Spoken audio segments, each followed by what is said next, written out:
नमस्कार शेतकरी मित्रांनो, आज आपण या व्हिडिओच्या माध्यमातून वाटाणा पिकाचे खत नियोजन कशा प्रकारे असायला पाहिजे ते बघणार. सुरुवातीचे 30 ते 40 दिवसांचे खूप नियोजन महत्त्वाचे असते.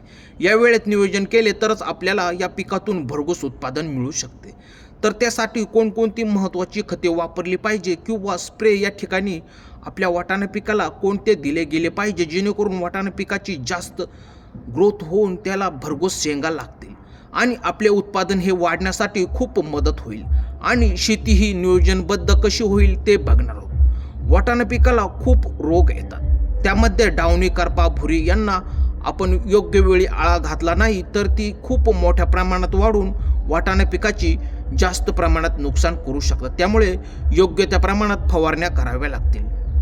तर या व्हिडिओच्या माध्यमातून आपण कोणती महत्त्वाची फवारणी केली पाहिजे त्याने आपले वाटाणा पीक रोगांपासून मुक्त होईल. मित्रांनो, अजूनही तुम्ही आमच्या शेतकरी मित्र चॅनलला जर सबस्क्राईब केलेलं नसेल तर सबस्क्राईब करून घ्या. व्हिडिओ आवडला तर लाईक, शेअर, कमेंट्स करायला विसरू नका. व्हिडिओ आपला खूप खास होणार आहे, तो स्किप न करता बघावा जेणेकरून आपल्याला संपूर्ण माहिती एकाच व्हिडिओमध्ये सहज समजून जाईल. मित्रांनो, वाटाणा पिकाची पेरणी ही जानेवारी किंवा फेब्रुवारी महिन्यामध्ये झालेली आहे. तुम्ही विचार केलाय का, वाटाणा पीक हे अवघ्या 2 ते 2.5 महिन्यांचेच असते. त्यामुळे त्याच थोड्या दिवसांत योग्य नियोजन जर केले तर आपल्याला त्यातून फायदा होताना दिसेल आणि त्यातून उत्पादनही मोठ्या प्रमाणात मिळू शकते. त्यासाठी वेळोवेळी खते, औषधे, फवारणी, पाणी यांचा योग्य वेळी जर अवलंब केला तर आपली वाटाणा शेती ही खूप मोठ्या संख्येने उत्पादन देईल. त्यासाठी आपल्याला चांगले फुटवे निघण्यासाठी किंवा फुले जोमाने निघण्यासाठी नियोजन कशा प्रकारे करायला पाहिजे ते बघणार आहोत. पावसाळ्यामध्ये वाटाणा पिकावर खूप जास्त प्रमाणात रोग येतात. करपा, डावणी, भुरी हे रोग येतात. या रोगांवर वेळेत जर आळा घातला नाही तर आपल्या वाटाणा पिकातून खूप मोठे नुकसान सहन करावे लागेल. त्यासाठी आपल्याला चांगला स्प्रे घ्यावायची गरज आहे. प्रथमतः तुम्हाला वाटाणा पिकाची खुरपणी केल्यानंतर जमीन मऊ भुसभुशीत होते. त्यामुळे त्यामध्ये खत टाकले तर ते लवकर मुळापर्यंत जाते व झाडाला त्याचा योग्य तो फायदा होतो. शक्यतो मित्रांनो, वाटाणा पिकाची पहिली खुरपणीच करा, कारण तणनाशक फवारू नका, कारण त्याने आपल्या वाटाणा पिकाला झटका बसण्याची शक्यता असते. त्यामुळे ही काळजी घेणे खूप गरजेचे असते. त्यामुळे उत्पादनातही घट होण्याची शक्यता असते. तर मित्रांनो, आज आपण खत व्यवस्थापन कधी करावायचे हे बघणार आहोत. खुरपणी झाल्यानंतर 1 ते 2 दिवसांत आपल्याला लगेच खत नियोजनासाठी तयारी करावी लागेल. पेरणी झाल्यापासून 15 ते 25 दिवसांच्या दरम्यान आपल्याला योग्य ते खत व्यवस्थापन आपल्याला या ठिकाणी करावे लागेल. तर आपण येथे 20-20-013 हे खत रासायनिक घ्यावायचे आहे. यामध्ये अनेक घटक आहेत.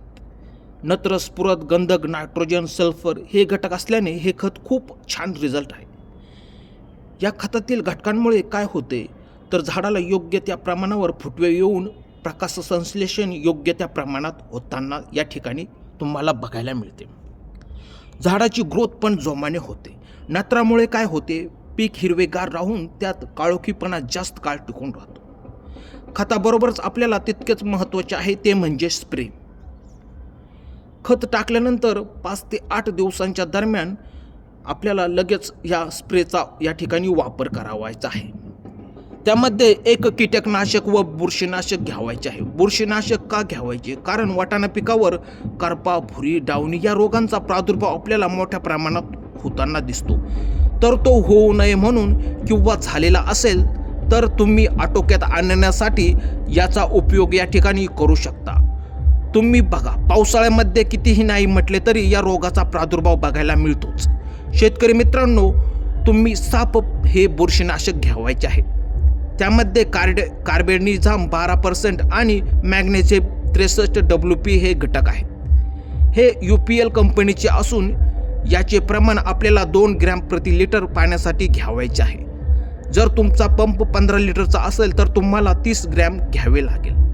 त्यानंतर तुम्हाला एक फायद्याचे कीटकनाशक घ्यावायचे आहे, ते म्हणजे प्रोब्लेम याने तुमचा प्लॉटमध्ये असणारे कीटक पूर्णपणे मरतील आणि मावा, तुडतुडे, फुलकडे यांचा पूर्णपणे नायनाट होण्यास मदत होईल. त्यामुळे फुलगळ होणार नाही. याचे प्रमाण तुम्हाला 20 लिटरच्या पंपासाठी 15 ग्रॅम घ्यावायचे आहे. एक लक्षात घ्या, ते म्हणजे काही कीटकनाशकांची ही तुम्ही फुलगळ होऊ शकते.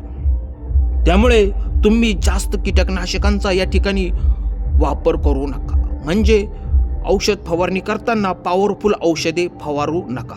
खात्री करूनच औषध फवारणी करावं, जेणेकरून आपल्याला वाटाणा पिकातून नुकसान सहन करावे लागणार नाही. त्यानंतर तुम्ही एक कॉम्बिनेशन म्हणून टॉनिकचा पण येथे वापर करू शकता. ते म्हणजे इसाबियन. यामध्ये ॲसिडचे प्रमाण असल्याने झाडाची रोग प्रतिकारशक्ती वाढण्यास खूप मदत होते. त्यामुळे पांढरी मुळीची वाढ जोमाना होताना बघायला मिळते. याचे प्रमाण साधारणपणे 1 लिटर पाण्यासाठी 2 ml कॉम्बिनेशन फवारणी करून घ्यावायची आहे.